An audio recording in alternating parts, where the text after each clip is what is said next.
नमस्कार मेरे प्रिय मित्रों एवं मेरे साथियों। बुद्ध हिस्ट्री आज हम जिसके बारे में बात करने जा रहे हैं। देश और दुनिया में बहुत सारे अलग अलग धर्मों के सभी प्रचारक हैं एंड बहुत सारे विभिन्न विभिन्न धर्मों को मानने वाले लोग हैं। भारत में भी विभिन्न विभिन्न धर्मों को मानने वाले लोग मौजूद हैं और उन्हीं में से एक जो धर्म है जो तीसरे नंबर पे आता है वो है बौद्ध धर्म। और इस धर्म के प्रचारक हमारे यानी कि उनका बचपन का नाम सिद्धार्थ और अभी जब हम जानते हैं तो उन्हें बौद्ध के नाम से जाना जाता है। वह बौद्ध धर्म के सर्वप्रथम प्रचारक थे। हिंदुस्तान में अलग अलग धर्मों को मानने वाले काफी लोग मौजूद हैं। उन्हीं में से काफीतर लोग बौद्ध धर्म को भी मानते हैं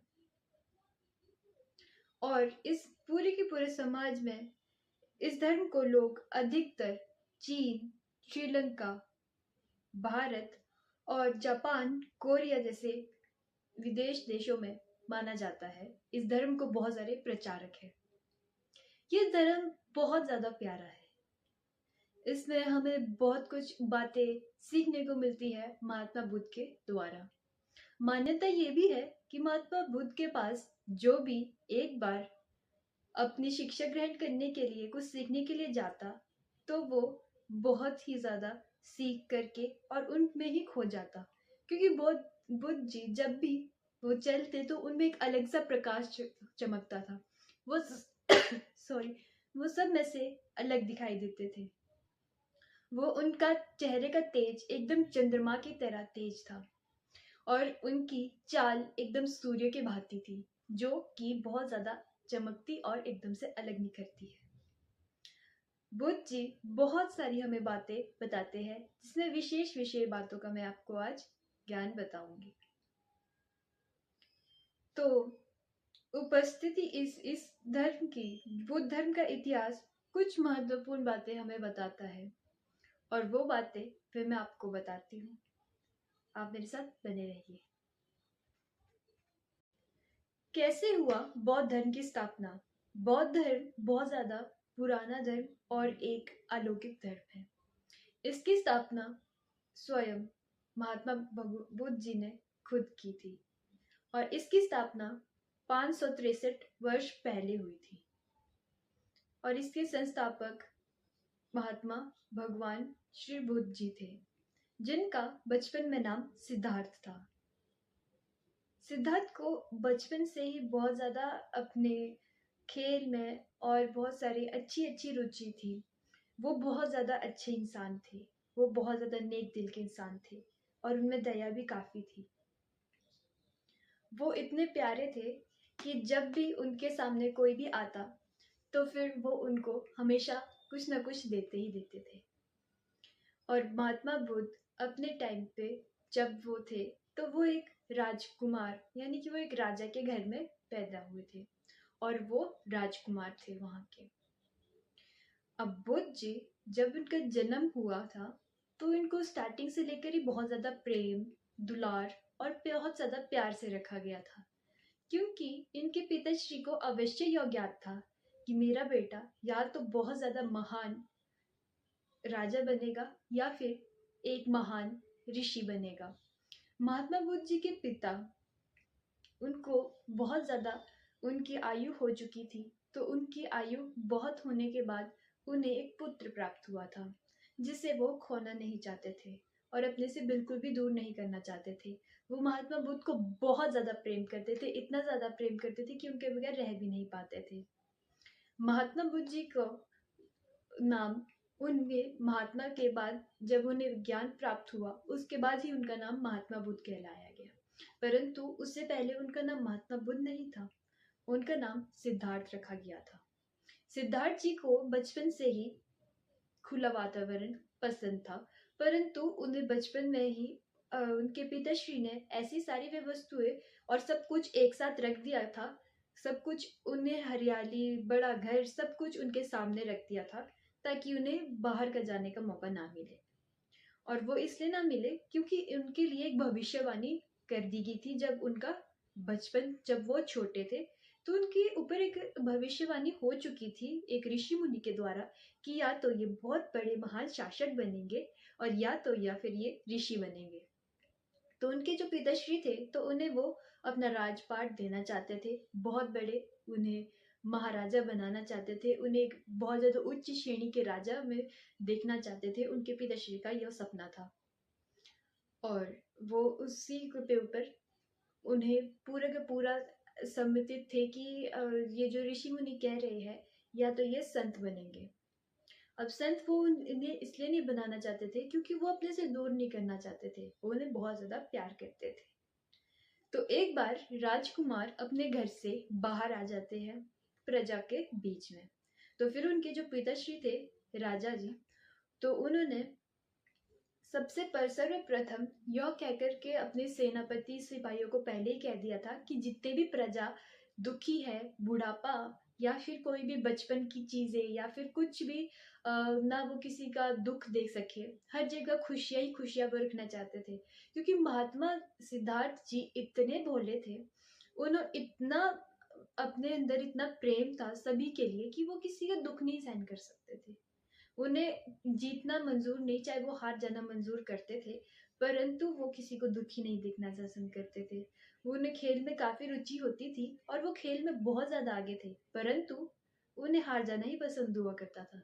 क्योंकि उन्हें हार जाना इसलिए पसंद हुआ करता था क्योंकि वो किसी का दुख भी नहीं देखना, इतना भी नहीं देख पाते थे, तो इसलिए वो हमेशा खुशियां बांटते थे। अब राजा जी ने कहा, राजा जी की अनुमति के ले करके वो प्रजा का देखने चले गए कि फिर उन्हें मना तो काफी कर रहे थे पर फिर भी वो चले गए थे कि मुझे देखना है कि कैसा है बाहर का वातावरण, जब वो थोड़े से बड़े हुए थे।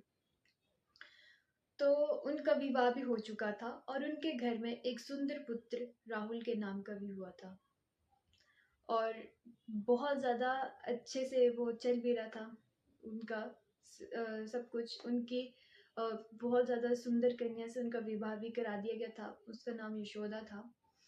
एंड वो बहुत ज्यादा सुंदर कन्या थी, उनसे उनका विवाह भी कर दिया गया था। पर विवाह होने के पश्चात वो वनवास चले गए, थोड़ा सा चले गए थे, बट मैं आपको बाद में बताऊंगी कि वो कैसे गए थे। बट अभी जो वो बाहर गए और प्रजा का सुख दुख देखने के लिए गए, तो उन्होंने सबसे पहले देखा कि ये देखो एक बूढ़ा आदमी देखा, तो उसकी कमर झुकी हुई थी। तो उसने अपने सेनापति से पूछा कि ये सेनापति ये बताइए कि ये इसकी पेट इतने तरीके से झुकी हुई क्यों है।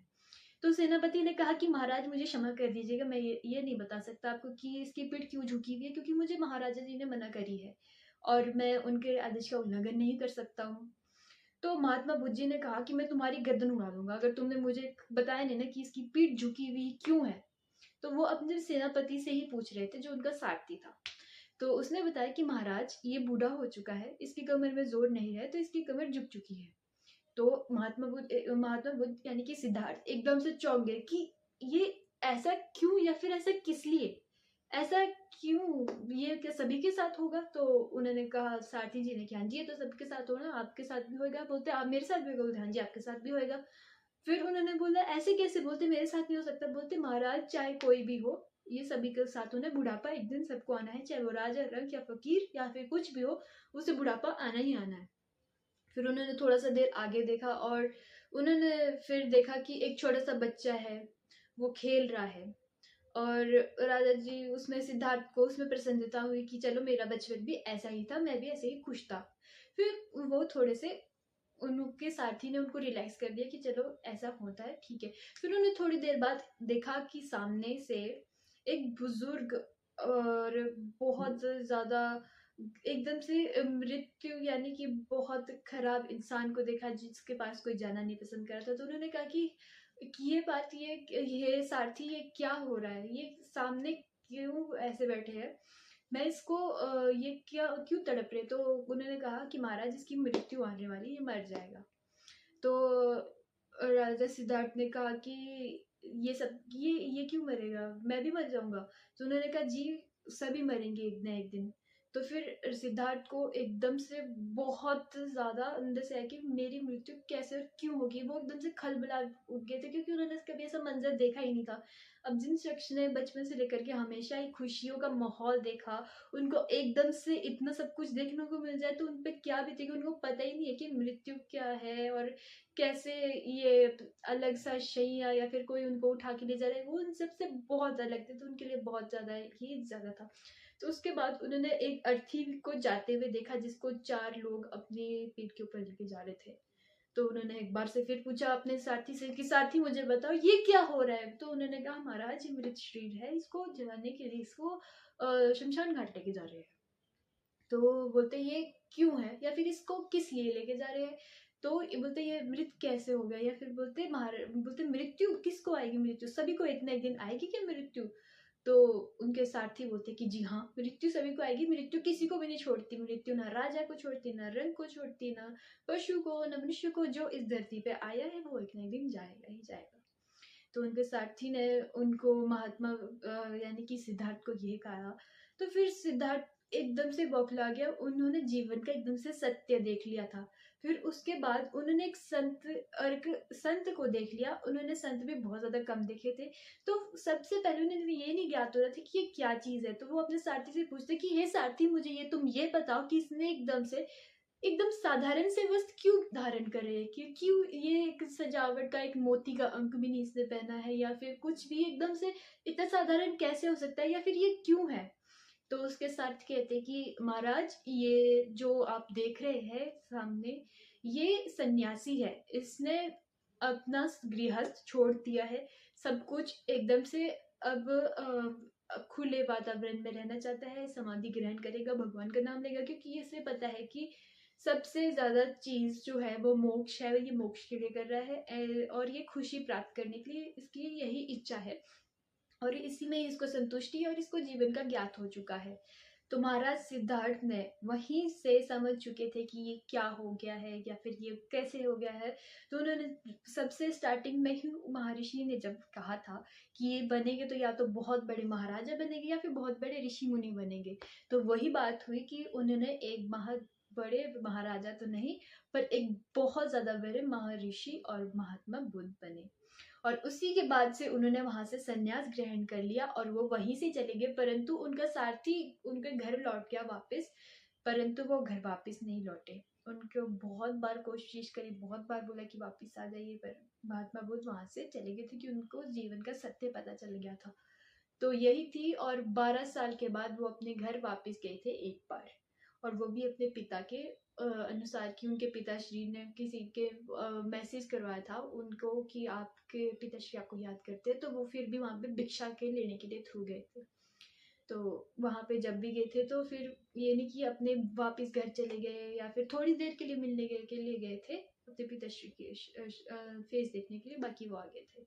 उसके बाद भी पर वहाँ पे भी गए थे, फिर कहते कि भिक्षा देही अपनी उनकी जो वाइफ थी, उनका बेटा भी था, वो थोड़ा बड़ा हो गया था, वो भी उनके सामने सब थे, तो उनकी माता बोलते कि आपको अगर एक बार जाना था, अगर आपको संन्यास लेना था तो मुझे तो बता देते कम से कम।